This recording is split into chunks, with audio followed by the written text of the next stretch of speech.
জুৰি ছোৱাৰ্ডৰ পৰা আপোনালোকলৈ নমস্কাৰ জনাই আজি আকৌ এটা নতুন ৰেচিপি লৈ আপোনালোকৰ ওচৰলৈ আহিলোঁ। আজিৰ ৰেচিপিটো হ'ল কুলফি ৰেচিপি। মই গৰম বহুত পৰিছে হয়নে নহয়, সেইকাৰণে মই ভাবিলোঁ আজি আপোনালোকক কুলফি ৰেচিপি দুটা দেখাম। সেইটো হ'ল মই মেংগো দি বনাইছোঁ, এটা হ'ল আমেৰে বনোৱা। ইয়াত অৱশ্যে আমৰ এতিয়া ছিজন নহয়। মই বজাৰলৈ যাওঁতে অলপ আম দেখিলোঁ আৰু সেইকাৰণে কেইটামান আম লৈ আহিলোঁ আৰু ভাবিলোঁ গৰমৰ কাৰণে আজি কুলফি ৰেচিপি এটা আপোনালোকৰ লগত শ্বেয়াৰ কৰোঁ। এতিয়া মই কুলফিৰ কাৰণে 1/2 লিটাৰ গাখীৰ গেছত গৰমাই ডাঠ কৰি ল'লোঁ। তাৰপিছত এটা 10 টকীয়া মিল্ক পাউডাৰ আনি পেলাই সেইটো মই এই গাখীৰখিনিত দি দিলোঁ মিক্স কৰি। কাৰণ মই যিহেতু ইয়াত কনডেন্স মিল্ক দিয়া নাই, আপোনালোকে নিজৰ ইচ্ছা অনুসৰি দিব পাৰে, কনডেন্স মিল্কো দিব পাৰে, মই কিন্তু দিয়া নাই। এতিয়া ইয়াতে মই 4 চামুচ চেনি দি দিলোঁ। চেনি দি ভালকৈ ঘুটি গাখীৰখিনি গৰম কৰি ল'লোঁ। লৈ পেলাই এটা বাতিত 2 চামুচ মই কাষ্টাৰ্ড পাউডাৰ দিলোঁ। দি তাতে অকণমান গৰম গাখীৰ দি সেইখিনি ঘুটি ল'লোঁ।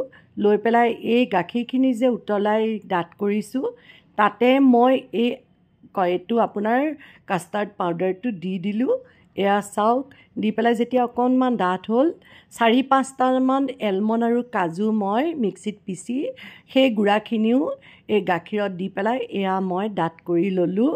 এতিয়া মই ইয়াৰে আধা মই কুলফি মল্ডত, 2টা কুলফি মল্ডত এয়া ভৰাই পেলাই ইয়াতে ঢাকনা মাৰিলোঁ। মাৰি পেলাই মই আইচক্ৰীমৰ ষ্টিক দুডাল দি এইকেইটা মই এনেকৈ ৰাখি দিলোঁ। আপোনালোকে এটা কথা মন কৰিছেনে, আমি যদি এনেকৈ কিছুমান বস্তু ঘৰতে বনাব পাৰোঁ তেতিয়া আমি স্বাস্থ্যৰ কাৰণে হাইজিন মেইনটেইন কৰি ৰাখিব পাৰোঁ। আৰু সৰু ল'ৰা ছোৱালীয়ে এই কুলফি আইচক্ৰীম এইবিলাক খুব ভাল পায়। গতিকে আপোনালোকে এনেকৈ বনাই চাবচোন। আৰু এয়া চাওক, মই যে আপোনালোকক কৈছিলোঁ বজাৰৰ পৰা আম আনিলোঁ, সেই আমকেইটাও মই বাকলি গুচাই ধুই পেলাই সৰু সৰুকৈ কাটি ল'লোঁ। লৈ পেলাই মিক্সিত দি এটা পেষ্ট বনাই ল'লোঁ। এয়া দেখিছেনে? আৰু বাকী থকা মই কাষ্টাৰ্ড মিক্সটোত এই আমৰ মিক্সখিনি দি দিলোঁ। দি পেলাই গেছত অলপ ডাঠ কৰি ল'লোঁ। এয়া চাওক, ডাঠ কৰি পেলাই মই সেইখিনি অলপমান ঠাণ্ডা কৰিলোঁ। ঠাণ্ডা কৰি পেলাই এতিয়া যে আছিলে বাকী থকা কুলফিৰ মলকেইটা তাতে মই এই মেংগো মিক্সখিনিও দি দিলোঁ কুলফি বনাবৰ কাৰণে। এতিয়া এইখিনি দি পেলাই তাৰ ওপৰত মই ঢাকনাকেইখন লগাই দিলোঁ। লগাই পেলাই মই ইয়াৰে আইচক্ৰীম ষ্টিককেইডালো ঢাকনাৰ ভিতৰত এয়া এনেকৈ ভৰাই পেলাই এয়া মলকেইটা বন্ধ কৰি দিলোঁ।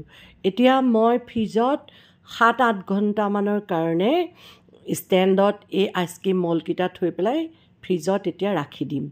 এয়া চাওক, মোৰ কাষ্টাৰ্ড আৰু মেংগো কুলফি হৈ গ'ল। মই ফ্ৰিজৰ পৰা উলিয়াই প্লেটত আপোনালোকক এয়া দেখুৱালোঁ।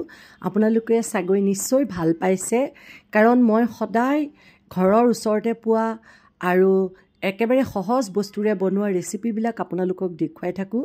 আপোনালোকে এনেকৈ বনাই চাবচোন। আৰু যদি ভাল পাইছে তেতিয়াহ'লে তলত থকা বেল আইকনটো ক্লিক কৰি দিব। তেন্তে আজিলৈ